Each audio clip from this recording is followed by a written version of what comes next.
Okay, everyone. Good afternoon. My name is Mike Hoffpauir. I'm National Tournament Director, Fidei Arbiter, member of the Executive Board, and I work as the Executive Board's liaison with the Tournament Director Certification Committee, Rules Committee, Ethics Committee, and a lot of other committees that are part of U.S. Chess. And I've been talking in my capacity as Executive Board liaison quite a bit with NTDs, Alex Relia, and Jeff Weewell, who I'm sure some of you know, who lead the Tournament Director Certification Committee. And we've been talking a lot about putting these kinds of seminars together. So this is, really our first full shot at this. We had one on Thursday night, and we have this one this afternoon. And in the future, we'll put together some more on some select topics. But today, we're going to talk about several topics that literally I'm teeing up from my experiences as an NTD and as a member of the U.S. Chess Executive Board, as well as in response to some of your questions. So let me go to our next slide. This is what topics I want to talk about. So let you look at that for a second. And we will have a few questions for you to answer. We're just getting used to using the Zoom feature. It has a polling capability, but we've not yet mastered the art of being able to integrate the polling into the topics as we go along. So some of the questions that I ask you, I'll give you some time to look at them and read them, and then you'll need to write down your answers, because the polling that we do will actually be at the end of the presentation, not as we go. Like I said, we just hadn't mastered that yet. Also, before I dive in any further, we're really pleased to have additional National Tournament Directors on today's call. Jeff Weewell from the Tournament Director Certification is on, as well as Chris. Jeff, anything you want to say up front? Other than I've always seen you run something well when you're doing this, no. Chris, anything you want to say up front? No, just that Thursday was really good. It was an excellent session, and hopefully everyone who's attending today gets as much out of it as I did and the other attendees seemed to do the other day. So. Thanks, Chris. And Mike, Alex is also on. Oh, okay. Alex, go ahead. Hi, Mike. Nothing to say. Okay. So this is really good, folks, because I've always found it useful in my growth as a tournament director to be able to discuss and sound out issues with more senior directors or, directors who have equivalent experience, because doing so broadens your own knowledge. And it also quickens your ability to better make sound decisions on the playing floor. So it's good we have several NTDs on today who can, provide their perspectives perhaps on some of these topics that we're going to talk about. So let's go ahead and dive in.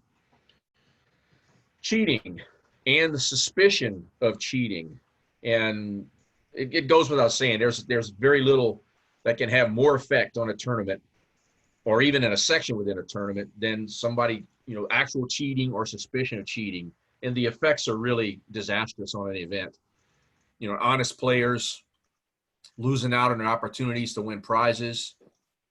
For if somebody gets caught cheating, the people that are affected by it, their tie breaks get negatively affected, negatively impacted.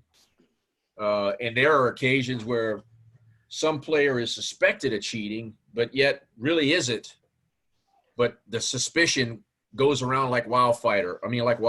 So especially in between a round, it'll get to the round of the other players. And before you know it, from the player's perspective, that player's cheating. And it not only affects the play of the player who's being accused, but it also affects the opponent, because the opponent thinks the other person's cheating. And those things just have absolutely disastrous effects on an event.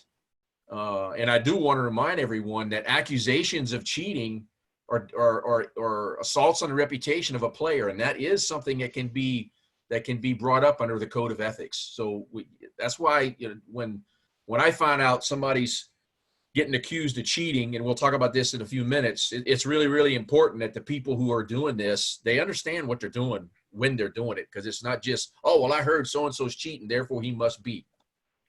But more to the point, when you hear about it or you find out about it, let's figure out what you need to be doing as a tournament director. You're the TD. So there's things you can do before your event and after. Before your event, you really need to be looking at what are going to be your methods and techniques to try to minimize or stamp out cheating. And I have what I call passive measures and then much more active measures. In a passive measure is, I mean, you could do things like, just make sure you're emphasizing no talking during your games. If you leave the playing room, don't talk outside the playing hall. Don't talk to friends, relatives, and so forth. And you can do the typical things with, not allowing cell phones in the room.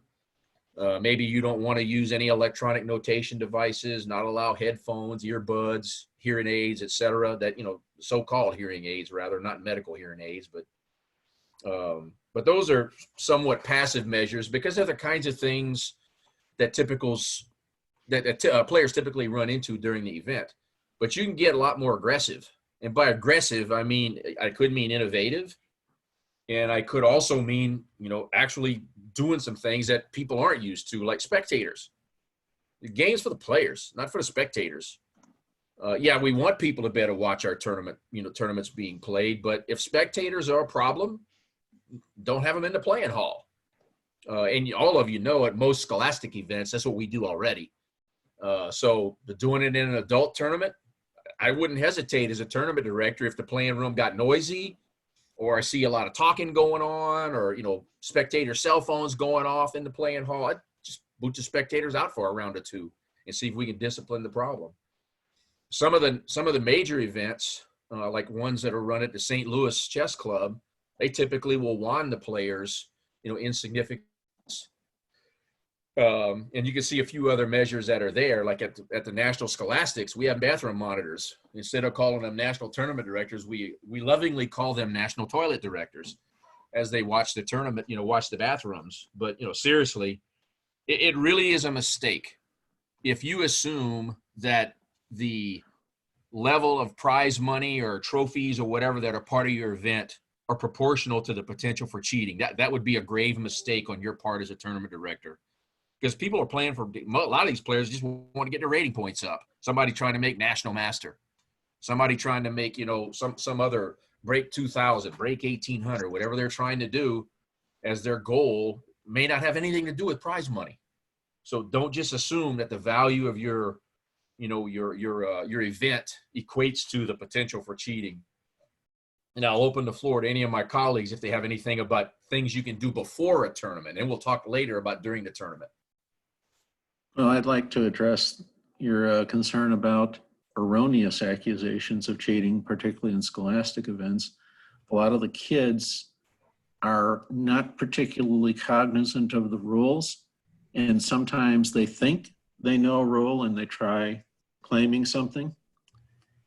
And when it turns out they're wrong, you have their opponent wondering whether or not they were trying to cheat them. So one thing I always do at scholastic events is I emphasize that there's any issues during the game, please raise your hand so a TD can come over and resolve any confusion. And emphasizing confusion as opposed to countering an attempt at cheating makes the person protesting the statement feel, okay, the guy's confused, he's not cheating, so he is not as hyper and high-keyed and concerned. Right. The guy is wrong because he had somebody misinform him, doesn't think he's under the suspicion of being a cheater, which is something that did happen before I started making that statement. Okay. All right, That go ahead. doesn't happen only in scholastic events. Let's take a look at some steps during the event. Well, I think that during an event, if you've got some specifics about how you're trying to minimize cheating, like what's your policy on cell phones, what's your policy on electronic notation devices, what's your policy on spectators, your policy on talking during the games, post that stuff right there next to your pairings. Because what you got to remember is not everybody's there for the first round. You have players that take a bye in the first round and they show up for the second round. Well, I've never heard anybody say anything about cell phones. They'll give you that. So that's why you have to also, at the start of each of your rounds, remind people what your policy are. And as you get deeper into the tournament, don't assume that, oh, well, everybody's heard what I've said. Well, the problem is they may not have been listening, number one. Number two is the rounds are getting to be more important now. And as the rounds get more important, the tendency to someone to want to cheat could be increasing. Because, if I'm thinking about cheating in a tournament and my rating is 2,100 as it is, I know in the first round I'm playing somebody rated 1,400. I'm not worried about cheating in that round. But it's when I'm playing the 2,400 in round 4. That's when I'm going to, try to do something silly. And so that's why as you get deeper into the tournament, you just have to continue reminding people. So the question becomes now is, let's assume for a second that I'm working for Jeff. Jeff's a chief TD. I'm a local TD, and I'm working for Jeff. Jeff says, hey, Mike, there's some accusations of cheating over there in the XYZ section that you're helping with. I've already talked to the section chief, but what y'all need to be doing is, if people who are accusing someone of cheating, you need to ask them for specific information. Because what this does, it makes them clarify and specify the issue, as opposed to, oh, well, I just heard he's cheating because he beat a 2,300 and he's only rated 1,200. So he's got to be cheating. That's not specific behavior. Because you never know, the 2,300 really may have blundered in the game. But if you ask for specific information, what was the person doing? What did you personally observe this behavior? Can you describe what you saw? Make them be specific and try to nail it down, because it also gives you information as a tournament director on what to have other directors be looking for. And you're trying to confirm that behavior. At some point in time, as you go through this process, the person who's suspected, or the parents of the player who's a child, or the coach of the player who's a child, or the responsible adult who's with that set of players, maybe, a coach from a school or something, you're going to want to inform the suspected people of the behavior that is being reported about them. I mean, I've seen it in a national scholastic event where a player was being accused, of having a cell phone hidden in his pants. And, we observed, we watched for the behavior, and we actually caught it. And if we hadn't have caught it in that round, at the end of that round, we would have made sure that we talked to the individual, that he or she was aware that, hey, look, this is an accusation that's been raised against you, and we're just officially informing you of what it is. We're not saying that you have or haven't done anything, but we want you to be aware of what, people are saying. And that's a very, very difficult conversation to have with a player, and to not have that player just completely lose their wits. Because if they're wrong, if you're wrong about it, then you throw the player off balance. If you're right about it, then you're probably having the desired effect that you want to have. But the problem is you don't know. And that's what makes it difficult. So I'll ask any of my colleagues to respond.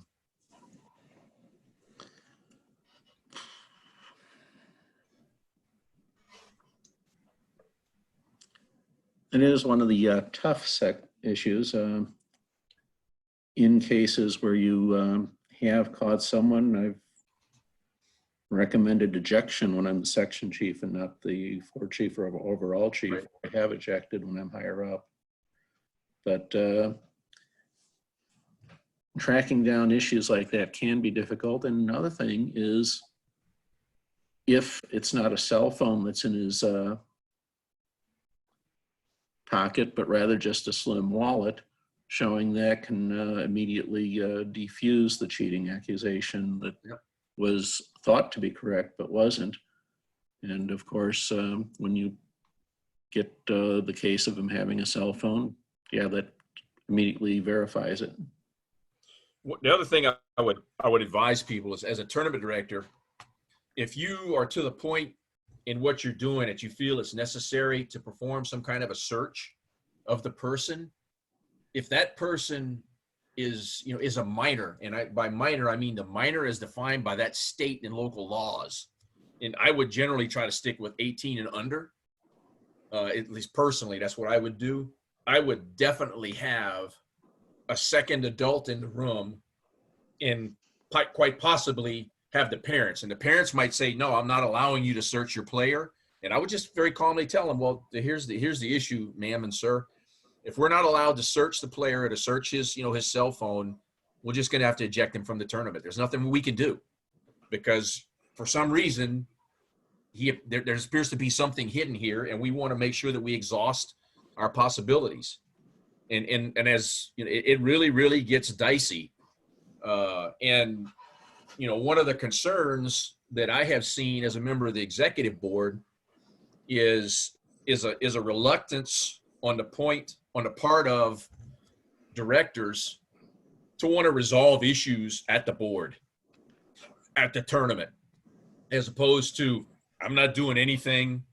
I'm just going to go ahead and file an ethics complaint, or the player ends up filing an ethics complaint or a rules complaint or some other complaint to US Chess, when the issue could have been dealt with at the event, on the floor, to get it resolved and allow the play to continue. Because it's really sad when something occurs and it's in an important enough event where the outcome of the event can significantly impact the ability of a player to qualify for some higher event. Whether it's an event involving adults where one of the grandmasters could have a shot at getting, to get the seat that's authorized to the U.S. championships, or whether it's at one of our national scholastics, or even a state level scholastic event where the winners of those types of events may be qualifying for like the Dinker tournament of high school champions, or the Barber tournament of junior high champions, and then the new Rockefeller tournament of elementary champions. I mean, a player that gets affected by cheating is going to lose their shot at being eligible, because their tie breaks would be negatively affected and so forth. So resolving this kind of stuff as quickly as possible so that you can finish the tournament is just extremely important. Chris or Alex, anything either one of you would like to add? No, I agree, Mike. It's very important to resolve the issues as quickly as possible.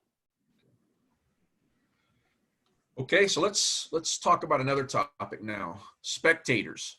At least one of the questions I saw in the list of questions that came in was, do we have to let spectators in the room? The answer is no. I mean, at adult events, we would like spectators to be able to see our events and, see your tournaments and how they're going. But if spectator behavior is a problem, the chief TD has the authority to remove the spectators from the room, or to limit their ability to interfere with the ongoing event. There's lots of ways you can do that, but you need a policy that you develop and publicize before the event, so that when people show up, they're not surprised. Yeah, I agree with you. 90% of people who register for a tournament don't read the rules for the event. That's okay. You posting your rules for the event and you reminding people at the start of the rounds is the way you help yourself overcome that. But your rules should cover that whole breadth of topics as it relates to spectators. Where are you going to allow them? Are you going to allow them to sit in the? Let's assume for a second that you have a spectator area where they can sit down in the back of the room in a set of chairs and just kind of hang out there, but not go walk around all over on the floor. So they're back there. Are you going to let them be using their tablet PCs and cell phones, doing their email, putting together their presentations for work, and so forth? Are you going to allow that? I wouldn't. If you're going to allow them to walk the playing floor, how are you going to limit their access to certain parts of the playing floor? It's very common to have, your top 3, 4, or 5 boards kind of roped off in a way to limit those, limit the people's walking right up behind the GM and leaning in over their game. Kids have a habit of walking up to the table and they'll lean on the table to look at the game. And they don't know any better. So, how are you going to limit that? And how are you publicizing that limit or that limitation? And then once your event starts, if the room gets too noisy, what can you do? If you notice or hear reports specifically about, I always look for people hanging around at the same board all the time, or people hanging around at the board for a while, walking out of the room and then walking back in and going hanging out at the same board again. And that happening repeatedly. My radar as a tournament director starts going up when I see that kind of behavior going on. Any comments from my colleagues? I will just say that one of the things that really you should do as a tournament director is make sure while you're directing these events that you're on your toes. Don't get sat down somewhere comfortable and just stay there the whole round. Be up and moving around. Be proactive about asking people to be quiet. Usually, there's some common areas outside the playing hall that gets quiet. Gets loud. Try and as a team work with your colleagues to keep those areas quiet too. But one of the worst things that I find is when TDs are talking to each other, and they have a habit of doing this in the tournament room too. So that doesn't help. Set a good example for people of what they shouldn't be doing during the event as well. So just be cognizant of your behavior as a TD, and just always be on alert as well for things going on in the playing room. Okay.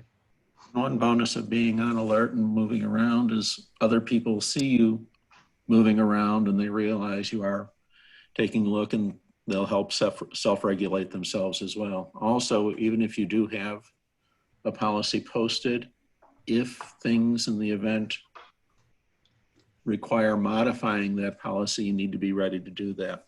Yep. For instance, at one of the nationals,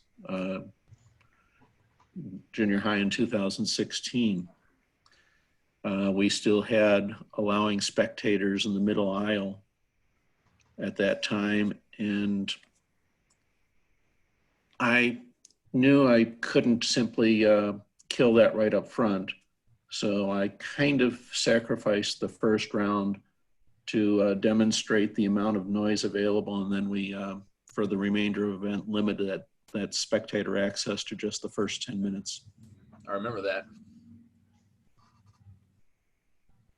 Okay, let's talk about electronic devices. Before and during your event and so forth. And I would strongly recommend that if your state association or federation does not have some kind of policy on electronic devices at events in your state, those events where the state is putting its imprimatur, if you will, on the event and allowing either their affiliate ID to be used, or it counts towards something else in the state, association of federations process of running events. I would strongly, you guys as tournament directors, to get together and ask your state association of federation to put a policy in effect that governs tournaments that y'all run. We've done it in Virginia where I live, and I know other states that have done that. There are a lot of major directors that have done that for their own events and published those policies. But that helps take the pressure off of you as a subordinate level chief TD or organizer. In other words, so if you're running the XYZ, county open, and it happens to be one of the events that's advertised on the state association website or state federation website, or is sanctioned by your state association or federation, having that policy to cover you really, really helps, because players in the state or in the area start becoming accustomed to the policy. And when they show up, it's just part of what goes on, as opposed to, well, this director does it one way. I go play in Jeff's tournament, he does it another way. I play in one of Alex's events and it's somewhere else. And I play in Chris's event, it's a third way. And it just confuses the daylights out of players. So if you're all in the same state, and that's where the majority of your players come from, or even if they come from an adjacent state, like if you live, like in Philly, they could come from several different areas, or even in DC. Having a policy in effect that that's used consistently really helps with that process. And all these different types of devices on the left are things you can put in your policies. The technology these days, I mean, on the right, you can see the picture of a small hearing aid. Now, of course, that's a medically designed hearing aid, but those things, that's just proving that technology is getting smaller. Because I'm not saying anybody wearing a hearing aid is trying to cheat. That's absolutely not what I'm saying. But what I am saying is people can try to take advantage of downsizes in technology when it advances to try to figure out how to do something, unscrupulous with it. A note about notation devices. I personally allow them in any event that I run in the state of Virginia. We have a national policy on notation devices. And the reason I allow them at my events in Virginia is because I have enough directors on the floor who know what the legitimate devices look like. And we can also double check at the start of a round easily to make sure that, well, that player using device X also looks just like a cell phone. And I can't tell as a director whether or not that's been swapped out with a cell phone. Well, if you know how to recognize the legit versions of a device, you will know instantly whether or not they've replaced it with a cell phone that looks like it. Because there are aspects of that device that you simply can't replicate, in a cell phone or using a cell phone. But it's important that the chief TD educates the staff, the subordinate TDs, on what you're going to allow in terms of policy, whether it's electronic notation devices, cell phones, music devices, et cetera, et cetera. And that's not something that you do, first round is at 9. Well, I talked to all my TDs at 8:45, so we're good to go. No, that's not. This is something that we're talking about, having a phone call several days before the tournament where you discuss things and come to agreement on what's going to be, how we're going to look at the policy, how we're going to enforce the policy, and you're educating people on things like, this is a smartwatch.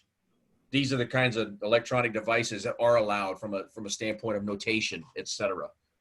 Don't try to do that and educate people, 15 minutes or a half hour or an hour before your event, because it's just not gonna work well. It won't have enough time to settle in.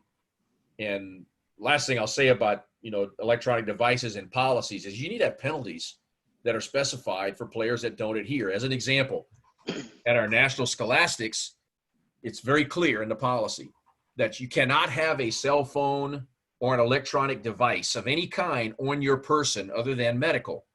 So, I've had an example where I actually experienced a player got up, went to the bathroom with a cell phone in his pocket. They weren't supposed to have it in their pocket in the first place. Player came back to the board, and the opponent said, he's got a cell phone in his pocket. I asked the player, let me see the cell phone. At first he refused, and then he did. The cell phone was off, and when we turned it on, there was no evidence that the player had done anything with the cell phone. However, the policy was clear. Don't do it, or it's loss of game. And the player went to the bathroom with it. It was on his person, so it was instant loss of the game. And the policy dictated, the penalty was dictated by the policy. So I didn't have to, figure out how I'm going to handle it on the floor. Because I would tell any one of you, if you're working as a subordinate TD to a chief TD and you're not sure how to enforce something like this, ask the chief TD, so that, whatever you decide to, whatever gets enforced is what's the overall policy of the event. So you don't have the under 1800 section, the policy got enforced one way. In the under 2200 section, a similar event happened and it got enforced in a different way, because that word will also spread, around the event that the TDs don't know what they're doing, because, I lost my game, but that guy only got a 10-minute penalty, because that kind of stuff will spread very, very rapidly. Alex, Jeff, Chris, anything y'all want to add? Yeah, I just want to quickly, I said this the other night too, electronic device policies. Listen, you don't have to reinvent the wheel here. If you go out looking on various chess organizers' websites like Chess Tour, especially in National Open that I devised a policy for, the Scholastic guidelines, you'll find various electronic device policies already available that you can chop and change and work with and make to fit your needs. If it's a small club that you're running, you want an electronic device policy, you might be a little more lenient because you know most of the people there. How far you go with that leniency is up to you. Remember, you do have the US chess rulebook to fall back on too. So you don't have to look at this and say, oh my, I need a policy. Where do I start with this? I'm never going to come up with something myself. Things are already out there, so make use of it. Do some simple searches. Go look at the organizers that have had years of experience of coming up with these policies. Some a little more draconian than others, but for sure you should be able to find something out there and just modify it to fit your needs. You don't have to invent it from scratch. Mike, I have 3 quick things. Yeah.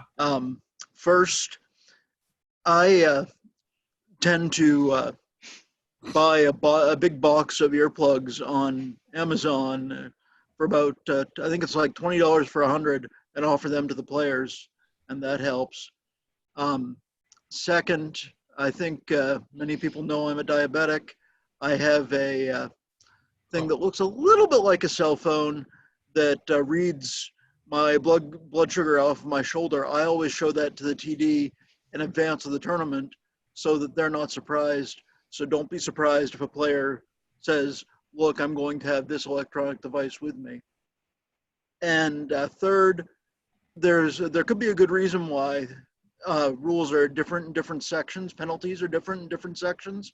If some of the sections are Fidei rated, then Fidei has mandatory penalties that are different than you might want to use in your US chess rated sections. Yep.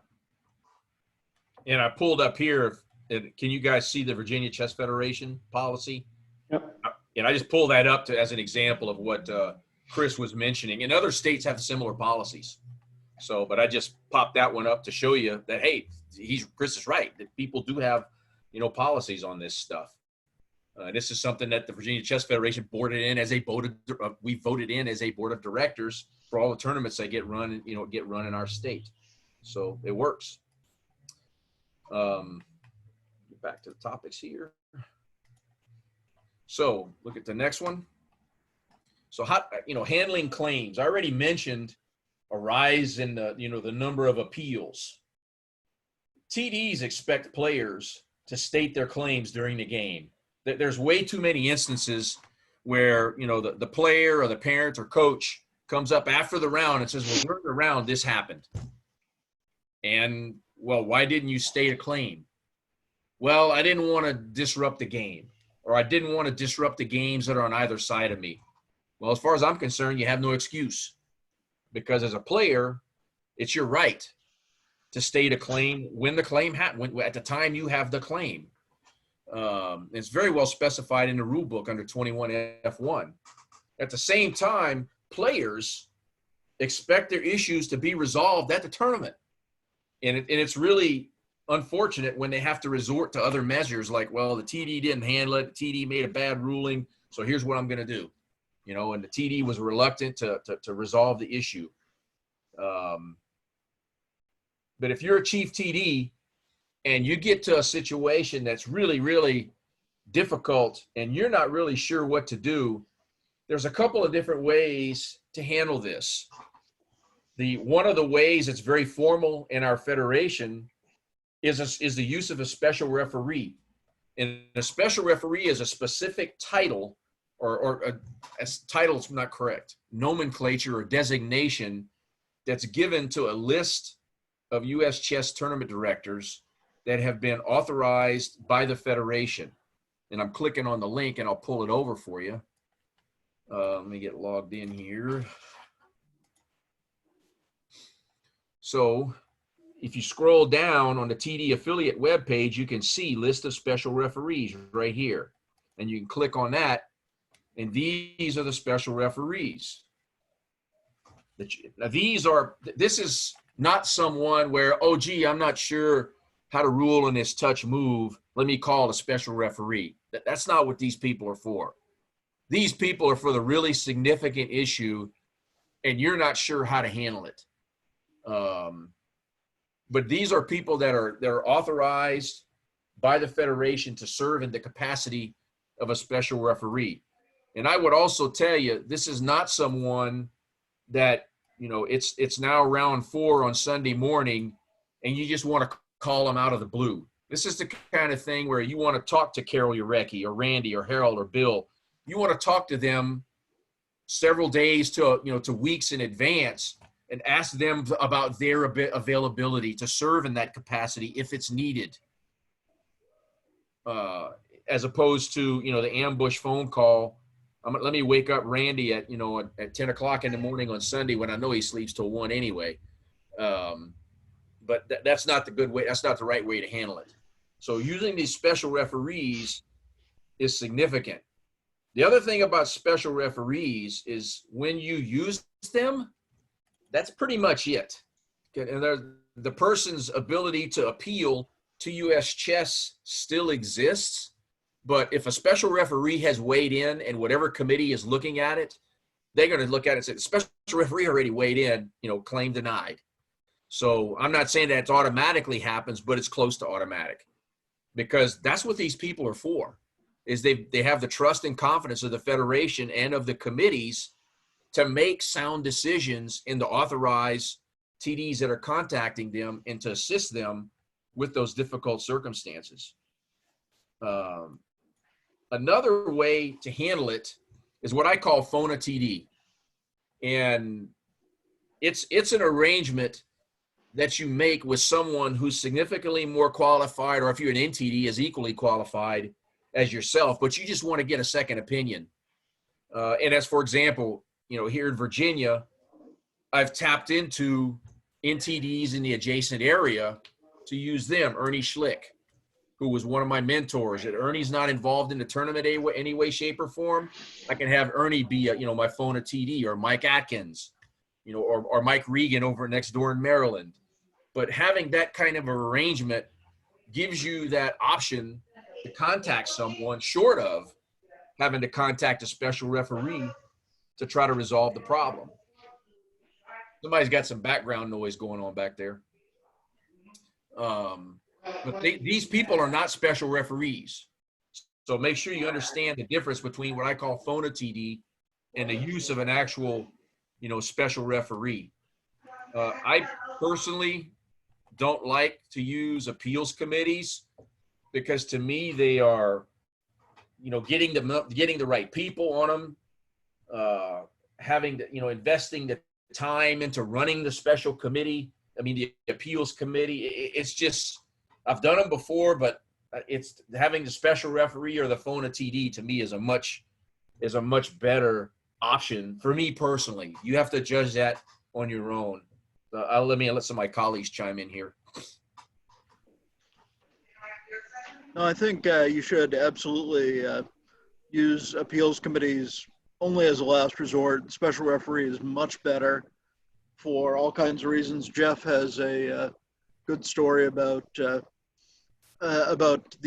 why you shouldn't use an appeals committee. But something you want to make sure is that the players are satisfied with your decision, not happy with your decisions, but satisfied. So if they look like they're not accepting your decision, make sure you inform them they have the right to appeal. Yeah. And also, the last time this happened, one of my claimants, I said, is there anyone on this list of special referees you don't know? And the special referees don't know the players' names. They should be referred to as white and black. But in this case, my white player knew every single special referee. So it's not going to happen very often, but that's what special referees are for.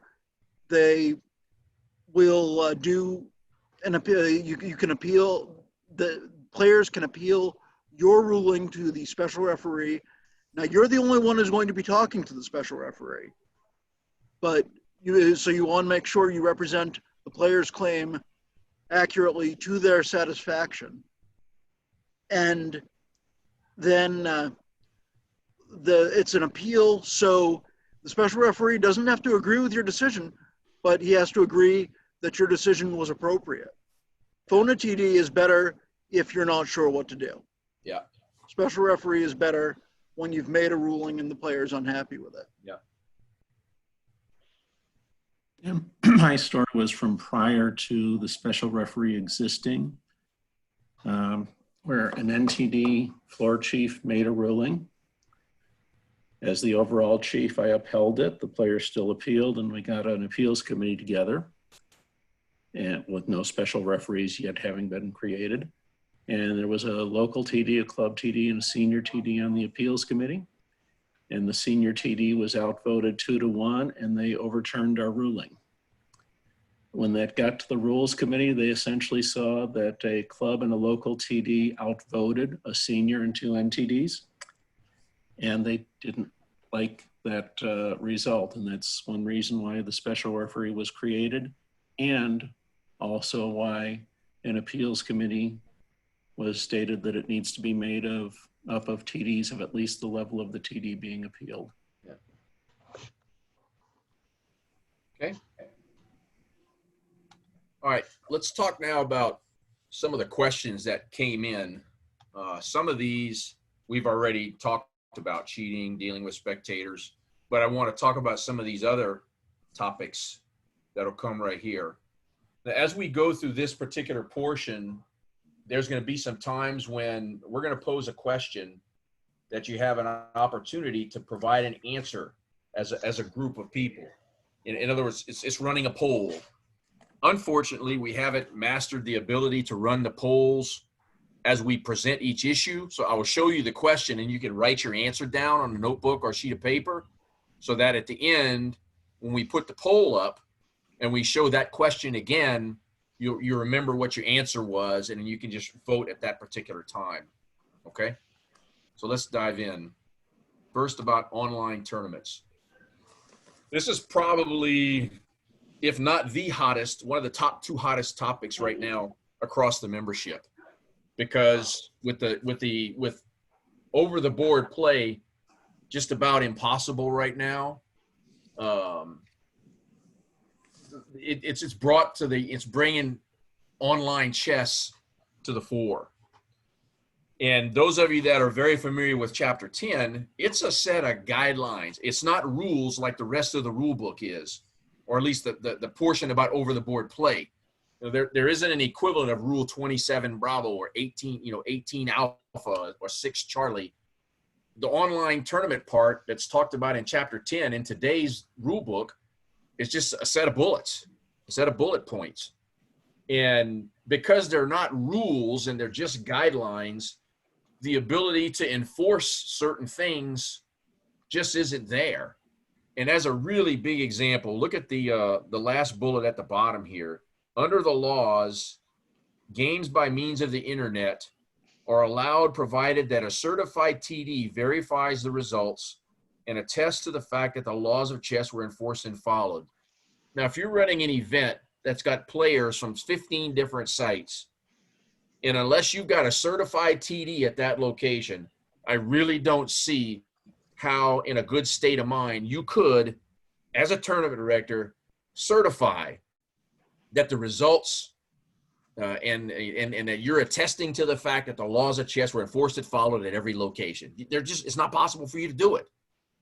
And we have had at least one case that I know of before ethics about that is exactly this issue, where a player was accused of cheating in an online event.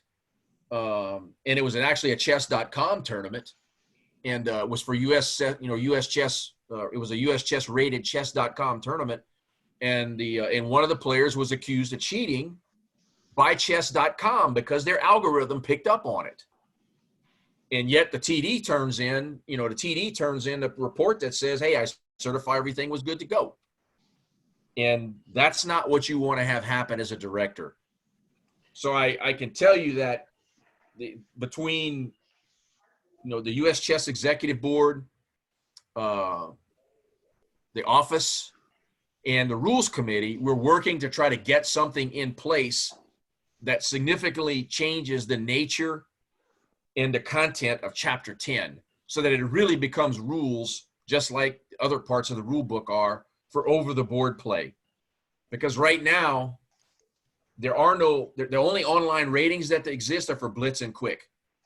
You cannot play a tournament under regular time controls and have that be rateable for, and you play it online and have that be rateable by the federation against your over the board rating. I can count on almost, I think, 2 fingers the number of events that's allowed right now. One of them is the playoffs for the amateur team championships so the North, South, East, and West amateur teams play each other in an online tournament. And NTD and IA Carol Urecki runs that event every year when we have it.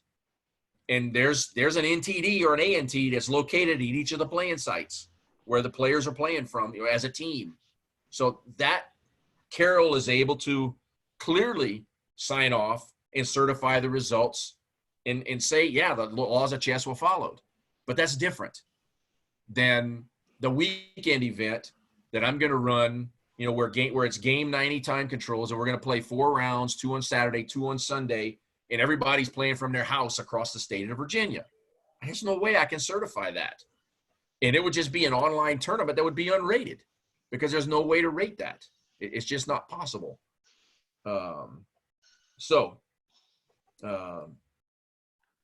other aspect of this is not a single one of you has ever taken an exam, to include myself, that has questions that deal with online play.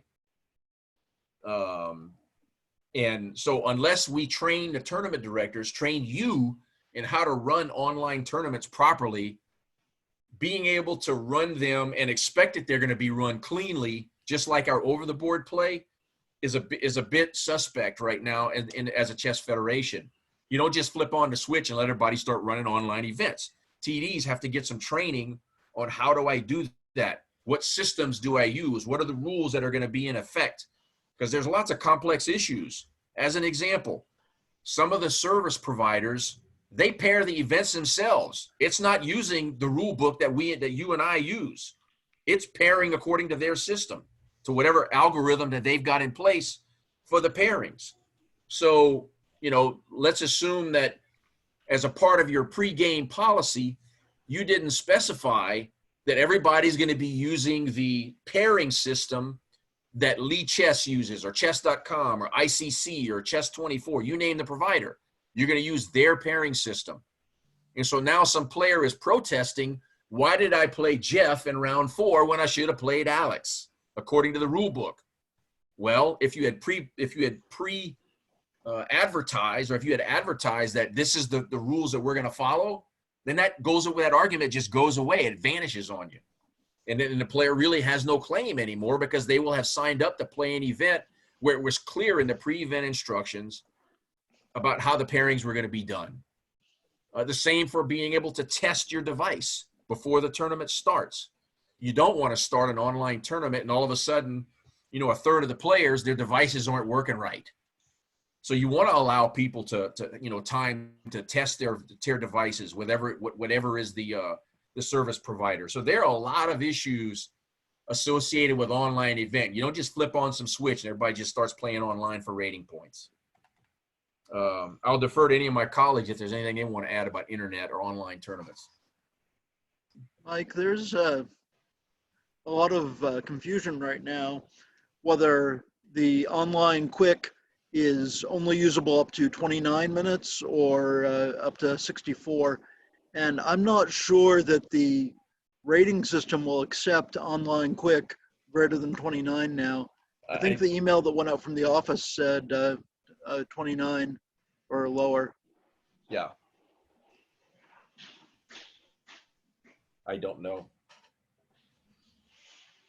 Yeah, because that gets into dual rating of tournaments and stuff, and I think the issue there is that you can't dual rate a tournament when the time control is less than X. So therefore, you can't have it affect the player's regular rating in some way. I think that's why it's like that.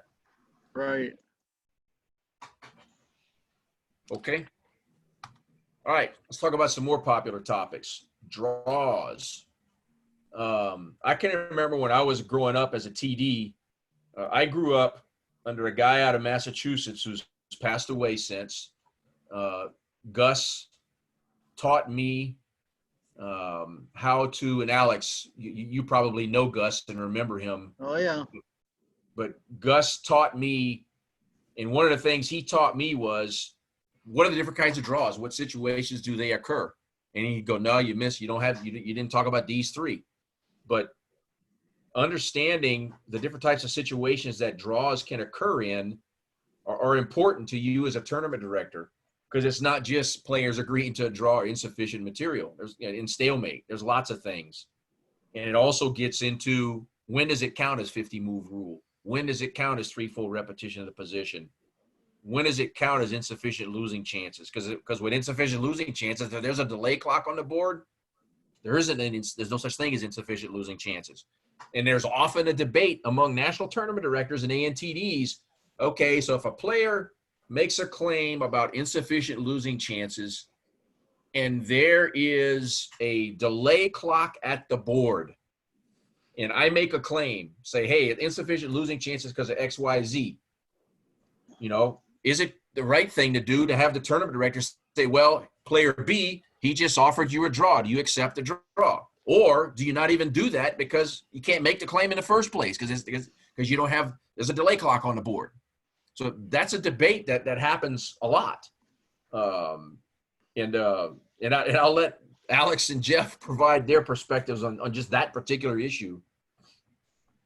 The claim's invalid, but it is a claim, so the other person would have the opportunity to accept the draw offer. And that's the way I handle it also.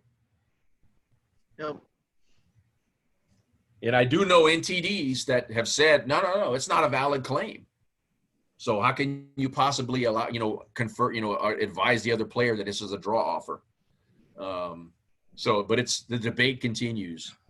But I'm not aware of instances where this has come up like ethics or the rules committee or something. But it just shows you that the rules, they're printed in black and white, but there's a lot of gray space in between some of them. And that's where, experience on the floor, experience working for more senior TDs, which we'll talk about in a few minutes, really becomes important. Another example of an improper claim is someone offering a draw during the opponent's move. Yes. That is improper. And then he wanted to rescind the offer, and the TD looking at it at the time said, well, he couldn't even make that offer, so the offer didn't exist. And then when he talked to me later, I explained that it is an improper draw offer, but it can still be accepted. And the TD had the game continue, so he had to go back and find the game and see if he could convert it back to a draw. Unfortunately, the two players drew anyway. Otherwise, the TD would have had a huge headache. So Mike, I had a game once where Black had about 2 seconds left on his clock. White had closer to 10. And Black made a move, and White said, stalemate. And a few seconds later, one of White's teammates came over and said, that's not stalemate, which it wasn't. But we ruled that White's claim of stalemate was a draw offer, and Black accepted because he was in a worse position with 2 seconds on his clock. Yeah. So, an incorrect claim or an improper claim of a draw is a draw offer. Yep. All right, so let me throw a couple questions at you. So these are questions that I put together, and they're intended to demonstrate the grayness in some of the topics that we talk about. So as I show you this question, I'm going to read it aloud, and we'll talk briefly about the answers and summarize them. But then you need to write down your answer. So I would ask you to get out your piece of paper now with a pencil or pen and write down draw question number 1. Hey, Mike. Yeah. Mike, this is Carol. I can throw up the poll. Oh, you think so? Yep. No, I figured it out. Okay. So here we go. Go ahead, Carol, when you're ready. It's better for you to put the question on because we have the abbreviated Yeah. question. Okay. So let's take a look at the question first, because that's right. We're limited on the amount of text you could put in a question in a poll. So take a look at the question here. So there's a dispute in the last round of the, city championships. Most of the other games are all finished in the playing hall. When you get to the board, White claims he offered a draw and shook Black's hand. Black says, I thought you were resigning. Several people are watching the game, including the two players from board one who just drew in their game. So on the board, you see that material is equal, except White has 1 pawn and Black has 4. This is a significant difference. White, who is on move, has over 4 minutes left. Black has got 11 minutes and 10 seconds left. White's rated 2200 plus. Black's an IM rated 2470. So what do? How do you rule?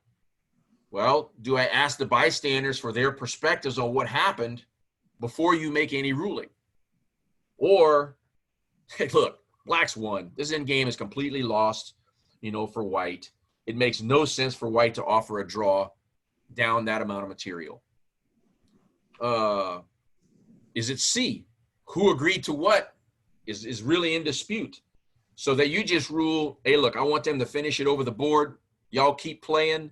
And I'm also going to award 2 minutes to White to penalize Black for failing to make the draw offer clear to the opponent.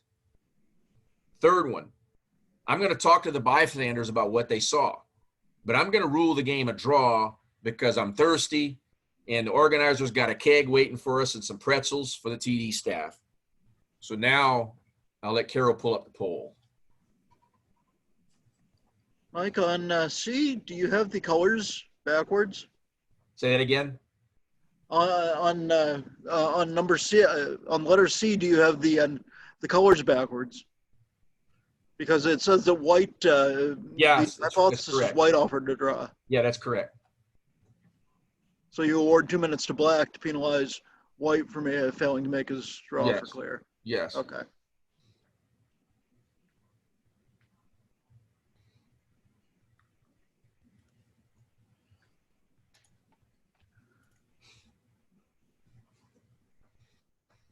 You getting some results there, Carol?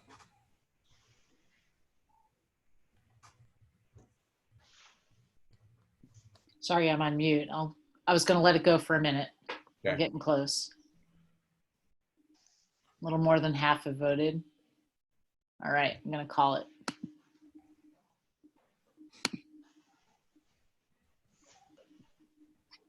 Okay, so I think the best answer myself, I would select A as my right answer. I'm just going to talk to the bystanders and try to figure out what happened before I make a ruling, as opposed to just jumping in, and making a ruling based on what I'm seeing on the board. I kind of want to let things finish on the board as much as they can. But the first thing would be I would exhaust talking to the spectators, and talking to spectators can be difficult because if they're related to one of the two players, if they've got a stake in the game, it can be difficult. So, because of that, I don't have really an issue with people that select C and would probably give some kind of partial credit or something, on an NTD or an ANT type exam. But I'll let some of my colleagues chime in about their perspectives on this question. I went with A, figuring that would probably devolve into something like C later on. Yeah. Unless something really strange happened during the interviewing, but you always want to get as much information first.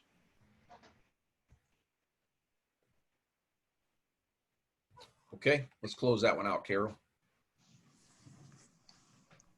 Okay, let's talk second question about draws.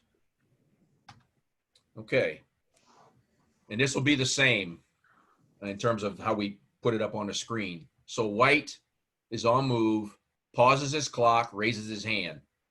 When you get to the board, White says, this is drawn. When I make my next move, which is going to be King G6, it's going to be triple occurrence of the position. Black disagrees. It's not a draw. You ask to see both players' score sheets. Black chimes in and says, hey, look, the rules say the player making the claim is supposed to write his move down before he makes the claim. White's not done that.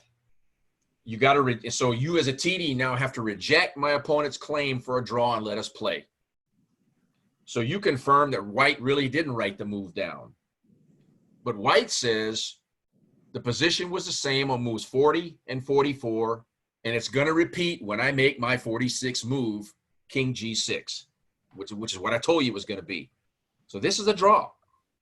So which of the answers here is correct? Assume you verified that the position has indeed repeated itself. So is it A, the game is a draw? In the discussion.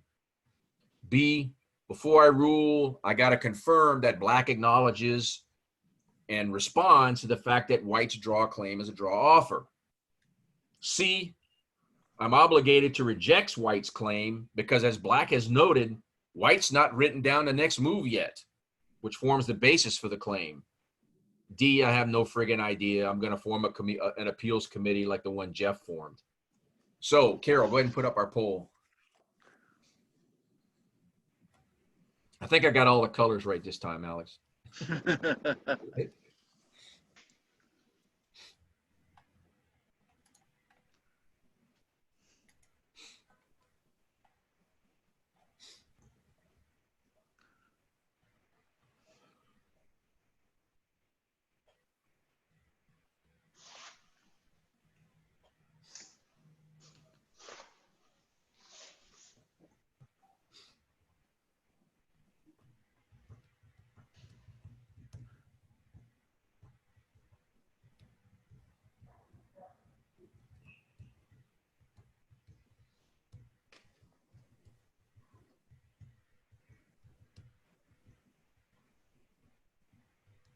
We need some sort of Jeopardy music or something while these are. Yeah, exactly. I could try to sing that, but that would be an infliction against the other people, so I won't do.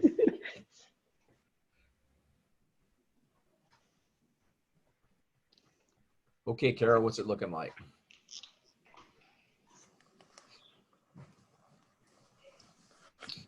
You should be able to see the results.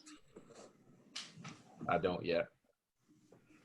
So we have 37% choice A, 41% choice B, 22% choice C, and nobody for D. Okay. My answer, the answer that I would give here would be, I would give A. And here's why I would give A. And this will be some debate among us, I'm pretty sure. First of all, the rule book says about, writing down the move. The rule book says you should write down the move. It doesn't say you shall or you must. It says you should write down the move before making the claim. And in my point here is that the player has told me what move it was going to be. So that is to me as a director satisfying that obligation about knowing what the player making the claim is saying is going to be the move that causes the triple occurrence of the position. So he's saying, he told me my 46 move is going to be king G6. Now it'd be different if I walked up to the board and there was no move written down and the player's not telling me what move they're going to make. Because I'm not going to ask the player what move you're going to make. Because now I'm starting to change the conditions. So if the player's not telling me or writing it down, then I have a problem from the start. The second thing is this. Black said he does not agree, which to me kind of overcomes the issue for me saying confirming with Black that he acknowledges and agrees to the fact that white's draw claim is a draw offer. He's already said it's not. He said, I do not accept the draw. It's not a draw. So he disagrees. So I would rule A that, hey, look, this game's a draw. It's done, especially because I've confirmed that the fact that the position has indeed repeated itself. Now I would ask my colleagues to comment on my answer. I went with A simply because the confirmation had already been made. Normally I would have gone with B if I hadn't already confirmed all of that to make sure that Black understood it was draw offer, because I've had cases and I deal with a lot of scholastics and other players that are not as experienced where they will dispute whether or not it's a triple repetition, but once they realize that that's his draw, for the look at the position and say, oh yeah, I want to draw anyway. So, but since the verification had already been done, A is simpler. Yeah, at the before I even do the verification, I do B. But I actually had this come up recently, and I kind of chose a weasel interpretation. I said, okay, White doesn't have his move written down. He has to write his move down first. So White, write your move down. Then Right. it's a draw. Yeah, and I think the other night I went with that same I went with that same variation. I would just ask White to write his move down. Mike, I have a question for you. So Yeah. say for instance, in the same situation, White said he was going to play King G6. He didn't write it down, and then you check and it's not a draw. Are you then obligating White to make that move because he didn't write it on his score sheet? So how? Yeah, I would, Okay. because that's the move he told me he was going to make. Yeah. Yeah, one reason I wouldn't let him change his. I wouldn't let him change his move. Yeah, one reason I wouldn't ask him to write it down is just to make sure that the draw claim is based on the move he's going to make, and he's not actually trying to make a draw claim based on the move that Black just made to repeat. Yeah.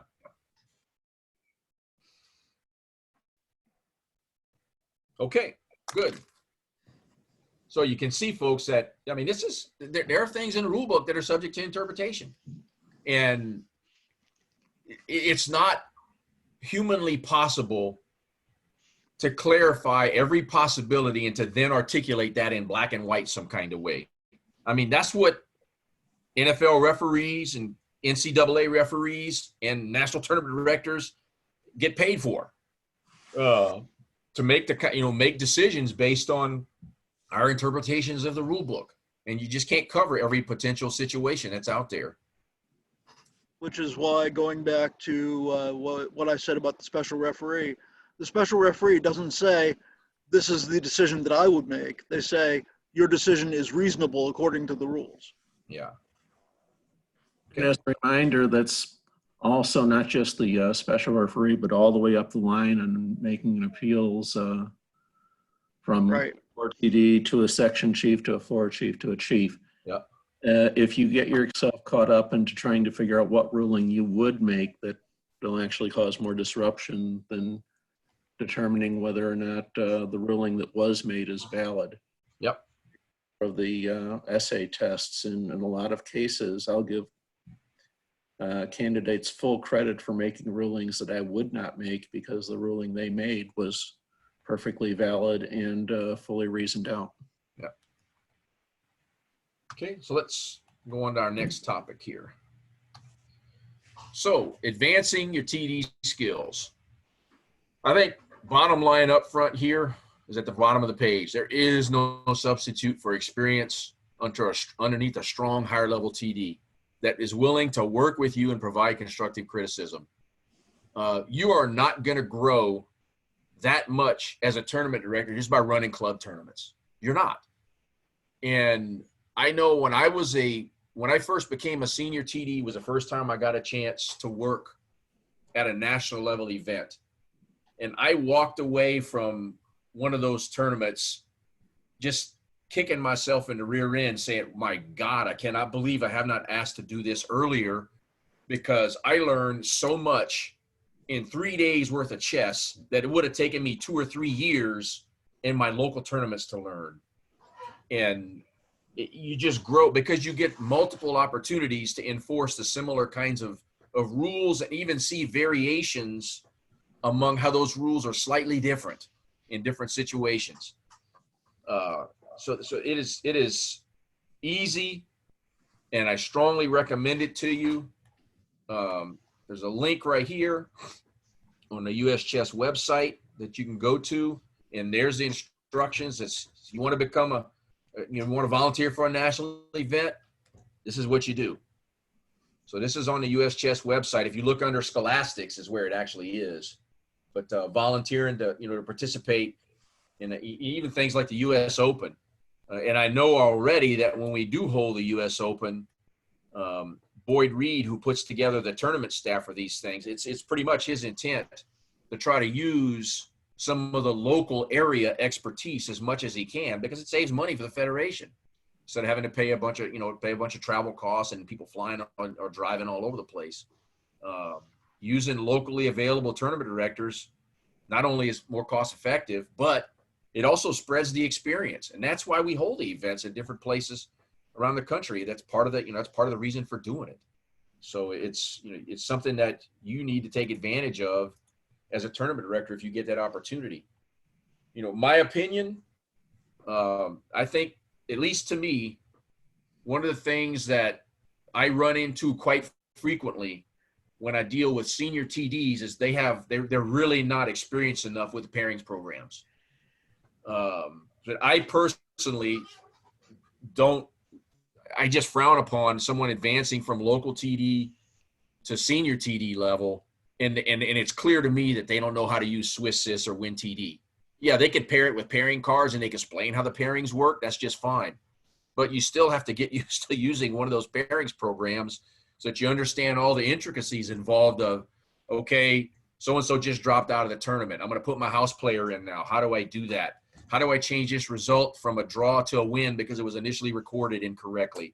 How do I repair the round all of a sudden when I discover that 3 people that were supposed to play in the final round of the tournament just up and left, and we didn't even know it? Now I want to repair the round so that, the people that are all here don't have their tie breaks affected by, 3 people who left and not telling anyone.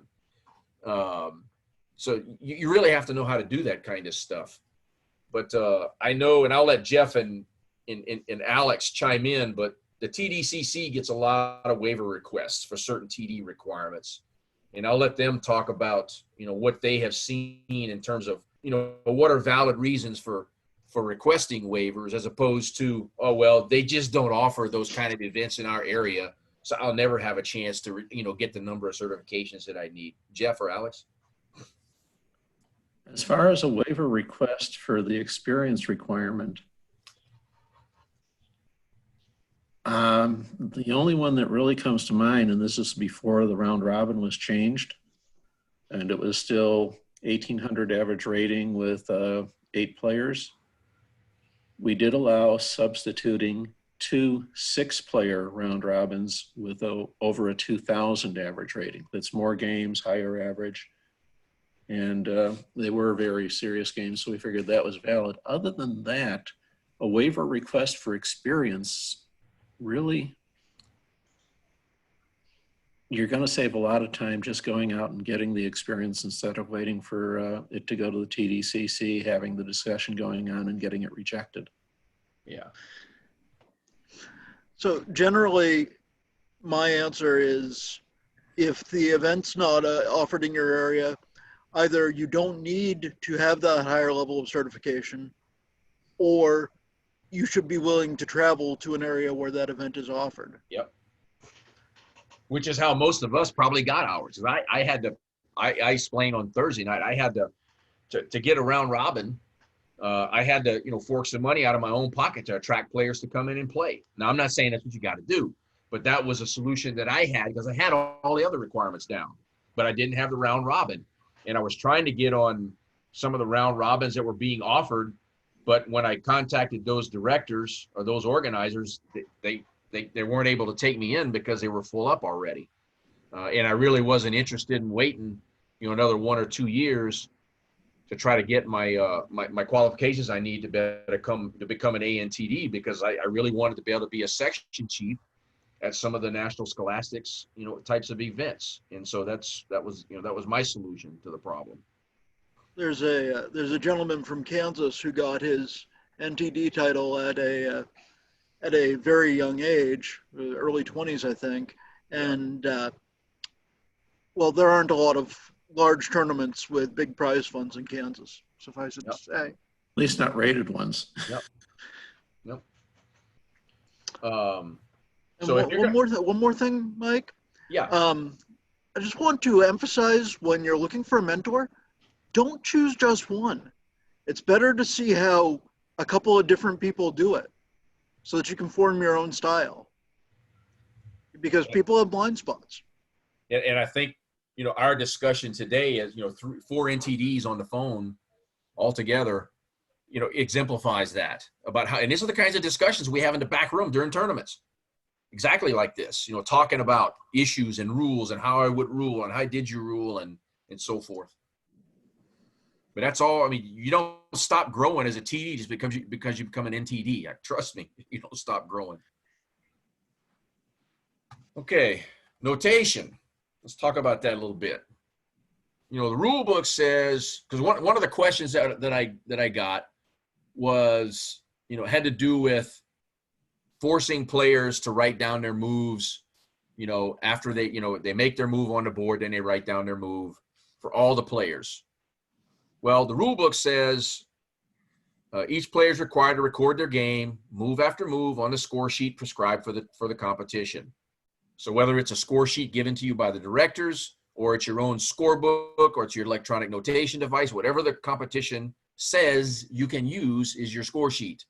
And that score sheet's the information on that score sheet is the property of the tournament. It's not the property of the person. I'm not saying you own their notation device, but the notation they record belongs to the tournament. There is a variation. So the player using a paper score sheet may first make the move and then write it on the score sheet and vice versa. And if you look in the rule book, underneath 15 alpha, and before you get to 15 alpha variation 1, it talks about this issue, in particularly where you're not making it very clear as part of all of your pre-tournament information that, hey, look, for this tournament, we are going to enforce the policy of you must make your move and then write your move down. If you're not making that very clear to the players, then it's quite likely you are going to have some players who have grown up and are very used to doing I'm going to write my move down first, make one last check at the board, and I'm going to go ahead and make my move. So it's just something you got to, be careful with. And I would not start penalizing players on the first time somebody does one of these. I would give a warning at a minimum first. Give the player a warning. Says, hey, look, we published rules for this event, and the rules specify that you must write your move down after you make your move. And, oh, I forgot, kind of thing or whatever. Then they'll get it. So it's not, I would not get draconian with this. Now in Fidei, you have no choice. You really don't have a choice there. Let's talk about players with disabilities for a second. And you want to accommodate a player who has a disability and is unable to take notation in the same manner that everybody else does it. I write my moves down myself. So whether it's the person who, broke their arm last night in a pickup game of basketball and can't take notation anymore because that's the hand they write with, or it's a player who is just physically unable to do so. You as a director can provide accommodations for that particular player. And what I really don't like to provide as the accommodation is just say, well, okay, both of you don't have to take notation. Or just say, well, that guy or gal is going to play with just 10 minutes left on their clock. I would much rather, work to find a disinterested player or person who can take notation for the player, press the clock for them when the time comes. Because it's been my observation and my experience is that although the opponent is entitled to the same accommodation, that 95 or more % of the time that that player say, well, if he's got somebody taking notation for him, I want somebody taking it for me also. If they're pressing his clock, I want somebody pressing my clock also. I want the same. It's rare when I have encountered something like that. As a matter of fact, generally the opponent will tend to want to go the other way and say, I'll press the clocks for both players. And if my opponent sees me press the clock incorrectly, he can raise his hand and make a claim, and I'll probably agree with it because I might make a mistake, that sort of thing. Comments from my colleagues? Hi, Mike, regarding the variations, and this with all variations, even if they don't have to be advertised in advance, the so-called minor variations, they do need to be advertised. So if you never announce that you're using variation 1, and one of your players says, my opponent's writing his move first, you have to intervene. You can't say, oh yeah, I'm just not going to bother with that rule. Right. But I agree with Mike that a warning is appropriate. Okay. True for some of the other variations that people think are actually the main rules. At one tournament, we had a very low turnout. So we were heavily staffed enough unexpectedly that we could actually have the TDs calling the illegal moves the way they're technically supposed to, even though the common variation is players make their own claims. Yep. And because of that, and I figured as long as we could, we would, I actually announced that we'd be following the actual rule at the beginning of the tournament to let people know in advance. Okay. And that's a good policy. So I've got some practice questions. And Carol, in the interest of time, I think what I would like to do is we're just going to go through one of the notation questions. So we'll go to question number 1, if you can pull that one up. Okay, so I'll let you read this one because it's a short one.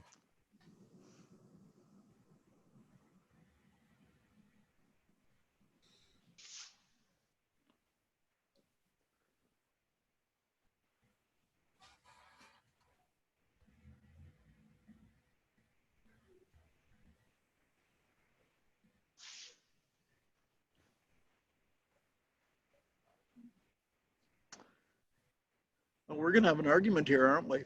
Yeah.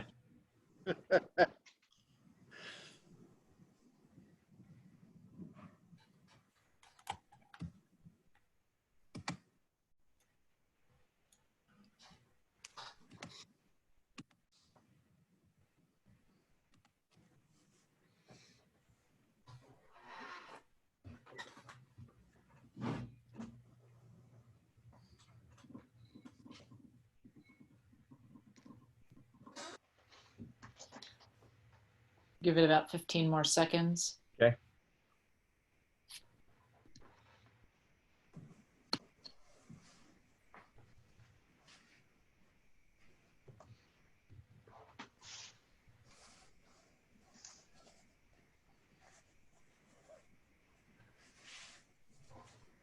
Okay, which of the following is not allowed? Okay. It only allowed one answer. Yeah. As is the case on many of the TD tests, choose the best answer. Yeah. Yeah, and the real problem with C is those of you that have selected it, the real problem with that one is that now becomes, I mean, in effect, I'm making notes to advise myself on future moves. And that's just simply not allowed at all.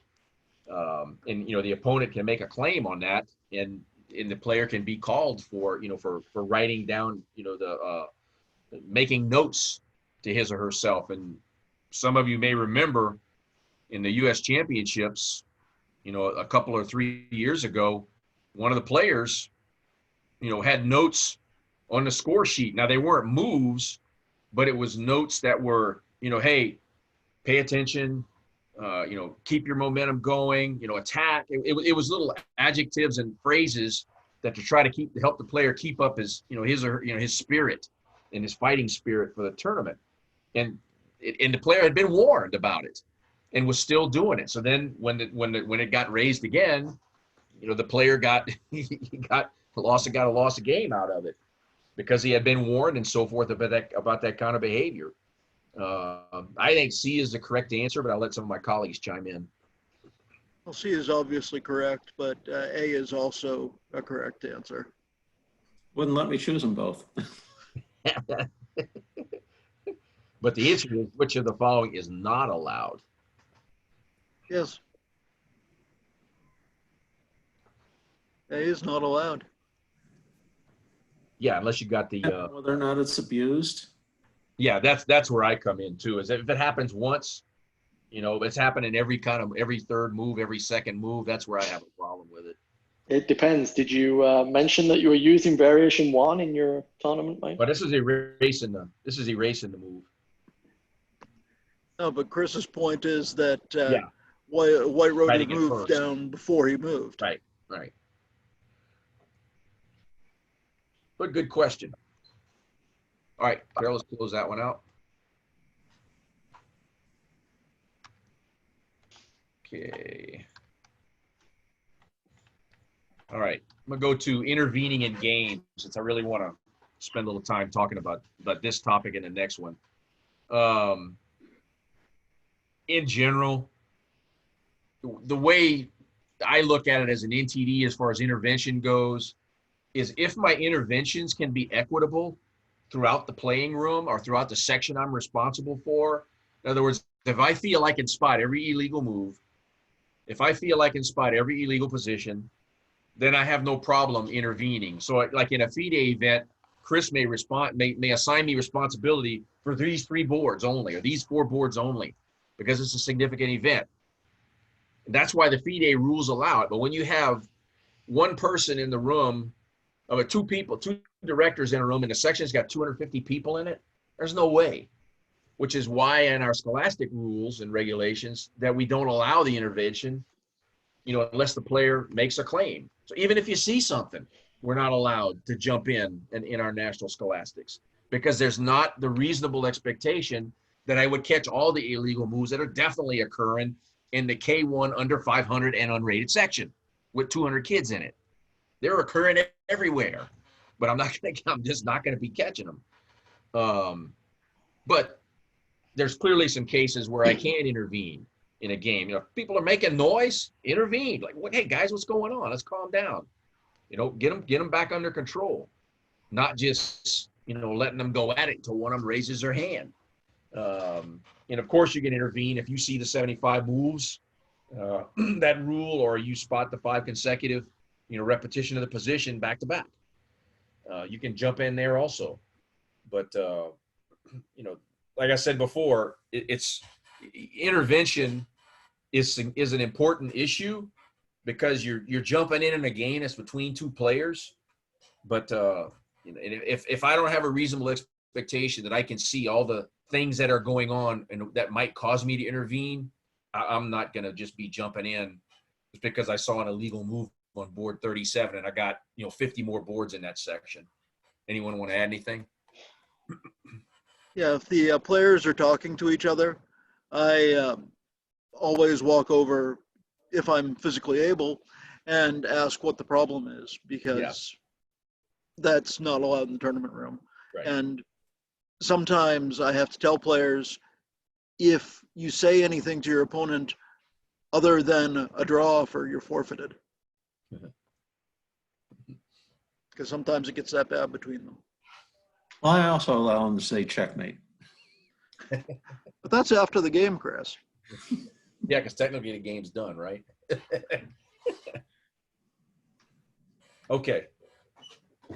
Banning players. You got to be careful here.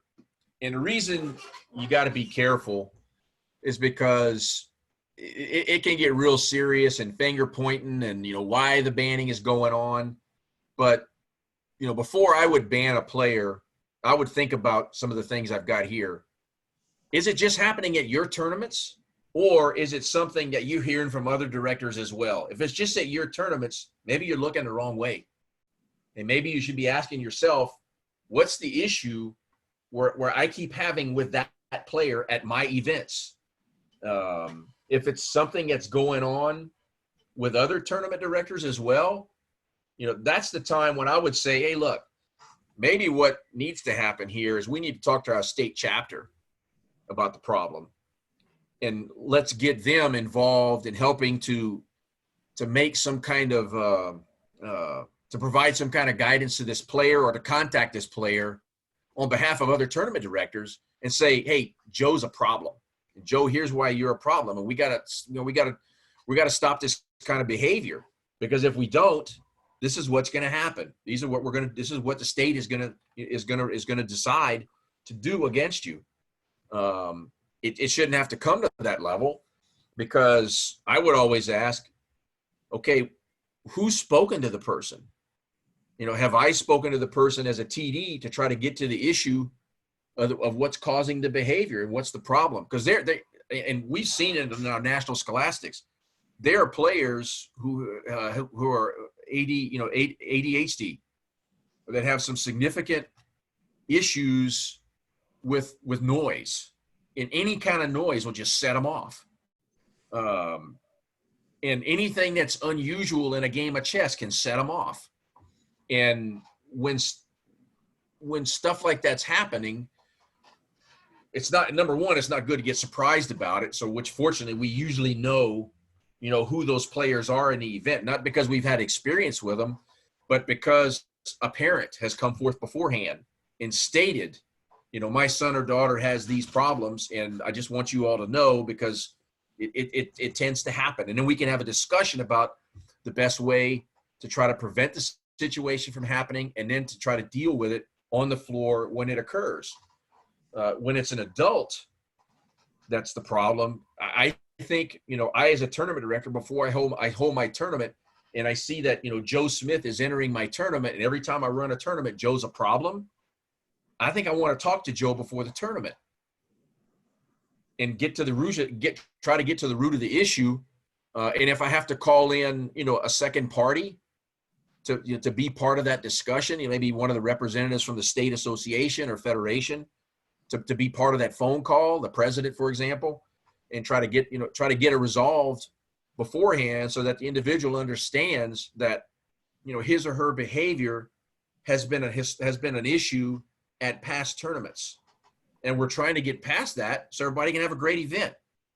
Not that the whole event's got to revolve around Joe. So, and it's not at all uncommon for these kind of matters to come up before one of the committees. And usually what happens is nobody's talked to the person at all.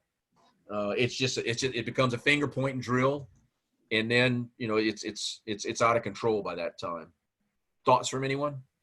It's unfortunate that we hear appeals from players who have just been who feel that they have just been summarily banned with no recourse whatsoever. And generally, as long as there's due process, it's not a huge problem. But if it's just a summary banning, then it's a problem. Yep.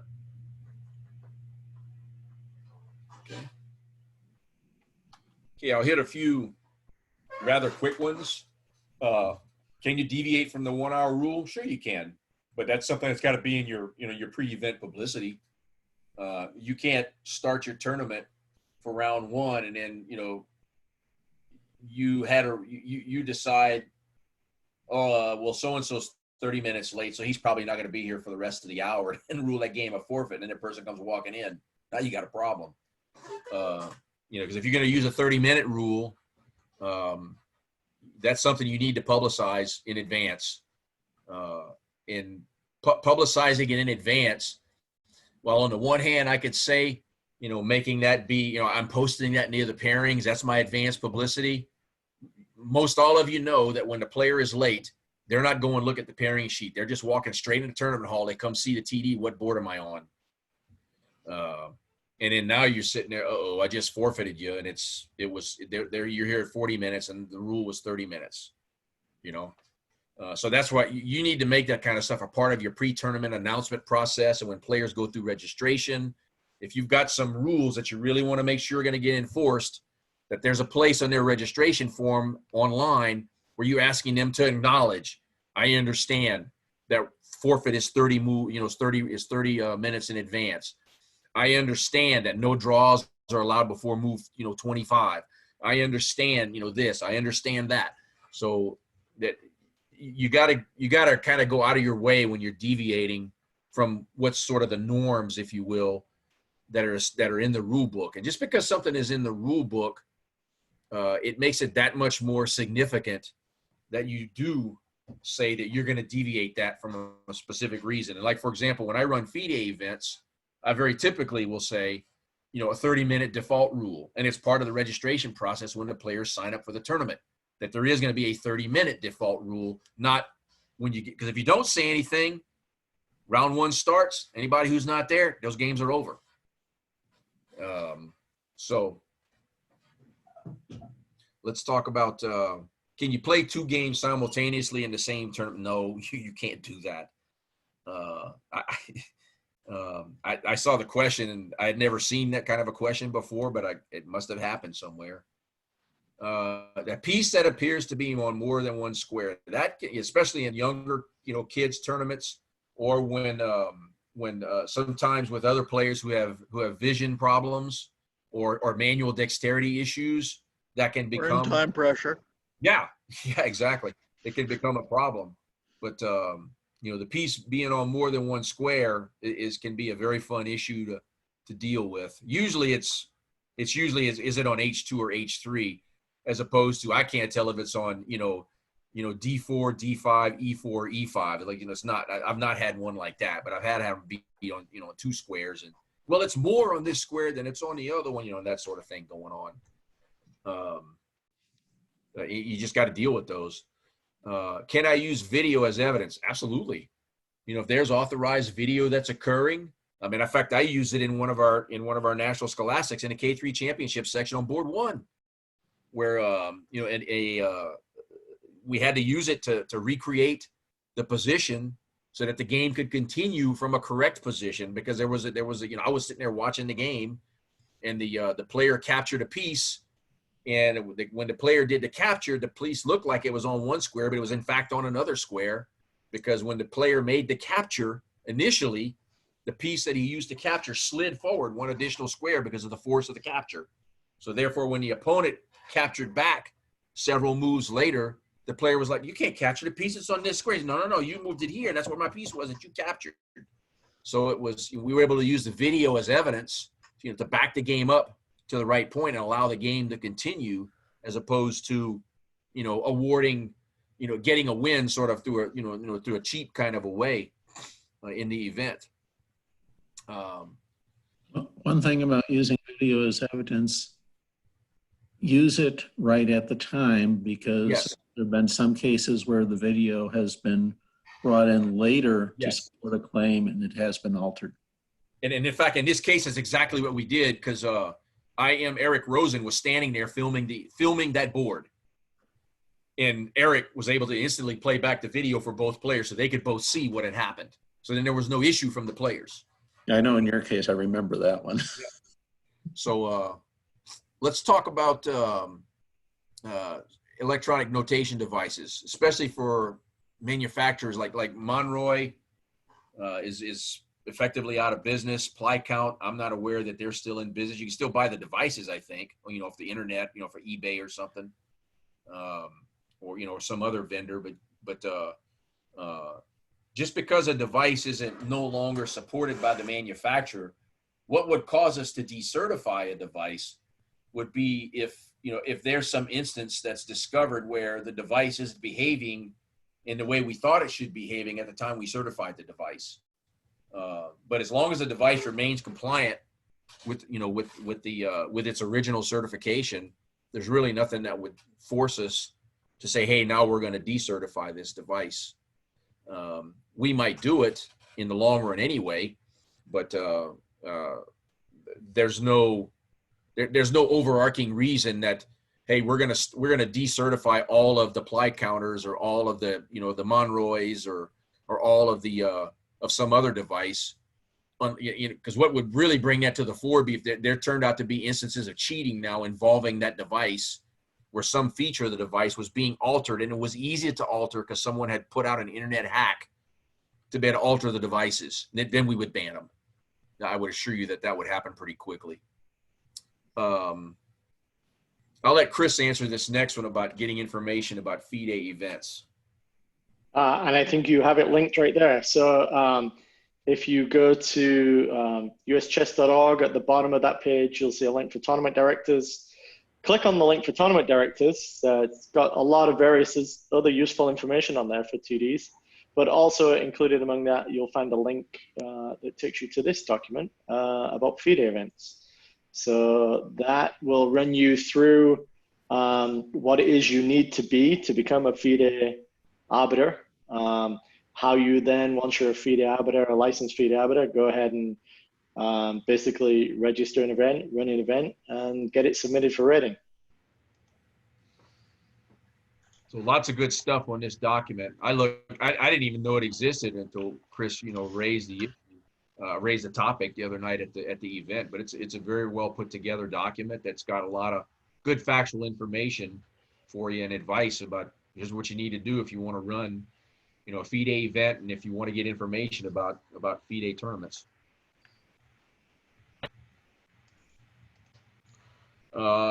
Clocks. Players not knowing how to set their clocks. The way I look at it is, it's one of the reasons why I carry around with me a lot of times in my vest pocket or in my pants pocket. I carry around a clock with me when there's about 15, 20 minutes left in the round, so that if a clock malfunctions or if we need to put a penalty, we need to impose a penalty and the player doesn't know how to do it, I got a clock in my hands that I can use and set to the right times and get it on the board and let the game continue. Because the last thing I want to do is try fumbling around with some clock, and the first thing I got to do is pick up it, look at the back, and try to read the instructions. That's not only a waste of time, it's you're going to do something wrong. And what's the one most important rule that you need to do before you start monkeying with the clock? You need to write down the amount of time on both players' clocks. Now, if you have the instance where you walk up to the board and the two players are playing and, one of them paused the clock but didn't pause it, reset it, and now both of them are showing the full time control all over again, that's a bit of a different issue, to handle. And if you can't resolve that in any way, shape, or form equitably to both players, then you really kind of obligate as a TD to give both players the same amount of time. But good thing is a lot of players have the practice of writing down, as they make a move, they write down how much time they had left on their clock, and they do the same for the opponent a lot of time as well, because they analyze their own moves and look at how much time they thought about particular moves. But that can be a useful tool. And I try to get the two players to agree to how much time was on the clock when those kinds of things happen, because generally we say, well, yeah, I had about 30 minutes and I think he was down to 12. And they go, well, no, I had more like 15. And then, yeah, you're probably right. And you set the clocks and you move on. But I would definitely not, as a TD, not start trying to monkey with some clock that I know I don't know how to set.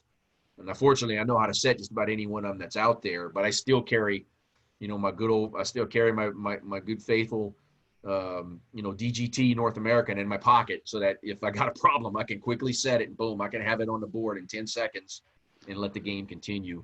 All right, Mike alludes to something here that it's best when you're making a ruling to have the players agree on the facts as much as possible. If you can say, okay, he had about 12 or about 15 minutes, if both players agree to that, that's great. If they disagree on the facts, if they disagree in the interpretation, that's your job. But the facts, it's best if they agree. Yeah.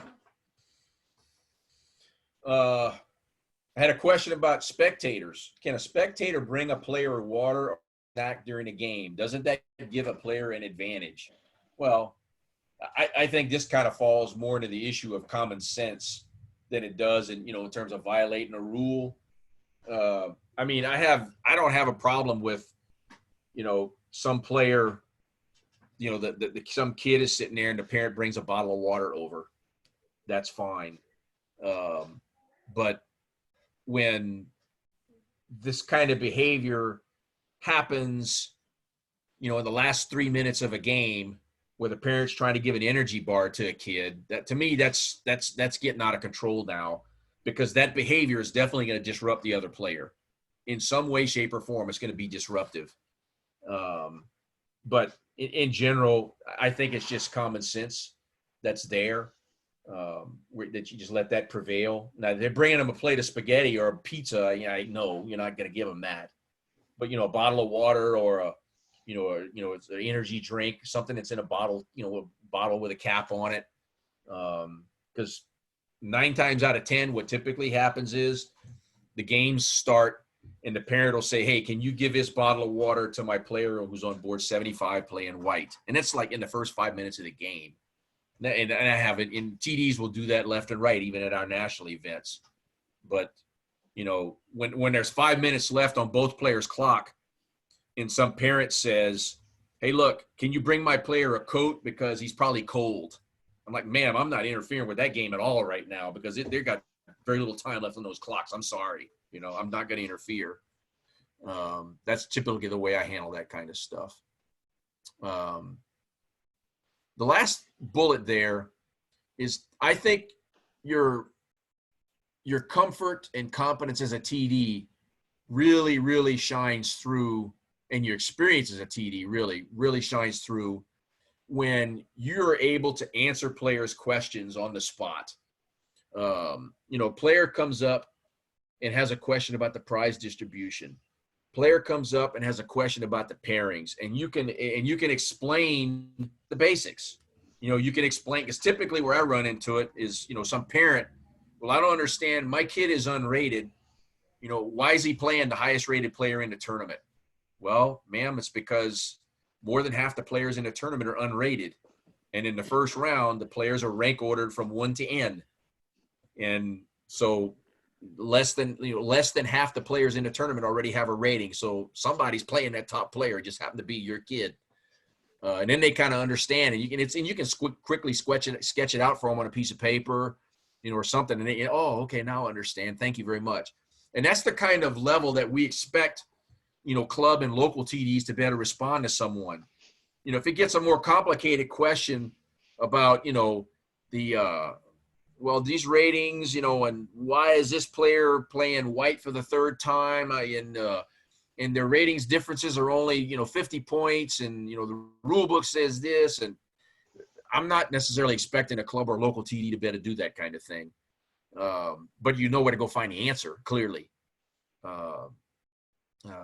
But your ability to answer questions about pairings and prize allocation and a host of topics is all important. One thing I personally try to do, it's very, very common. You're walking around a playing hall, some player will come walking up to you and say, I'm trying to refresh my memory on the best on how you're supposed to offer a draw in threefold repetition. I typically, the first question I will ask is, are you playing a game right now while that situation is going to occur? If the player says no, I said, well, you can ask me that question after the game is over. If the player says yes, I go back to the board and I have the player go sit at the board. And if it's the player's turn to move, he can raise his hand and ask a question, because I want the opponent to have the benefit of the answer equally as the player. Not just I'm giving one player advice off on the side and the opponent not having the opportunity to get that advice. If it's the opponent's turn to move, I'll tell the player, sit down, and when it's your turn to move, you can raise your hand and ask the question. Thoughts from the other TDs? One thing when you're answering questions, especially if it's at all contentious, it might be better to bring it out into the hallway, to bring both players out into the hallway, because players can get very loud, especially when things aren't going their way.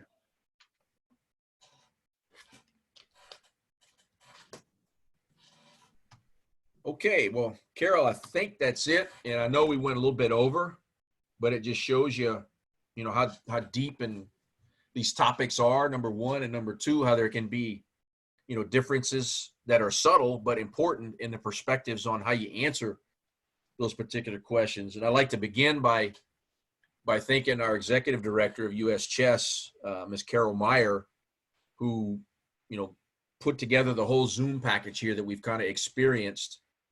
And also thank my other colleagues for joining in, Alex, Jeff, and Chris. And I hope, like I'm sure everyone else does, we hope that you all stay safe.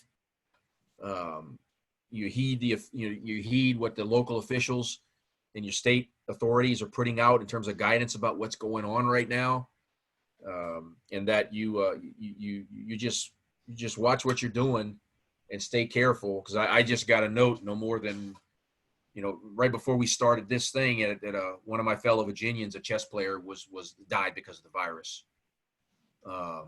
So it's unfortunate, but it's happening, and I wish everyone best and prayers for good health.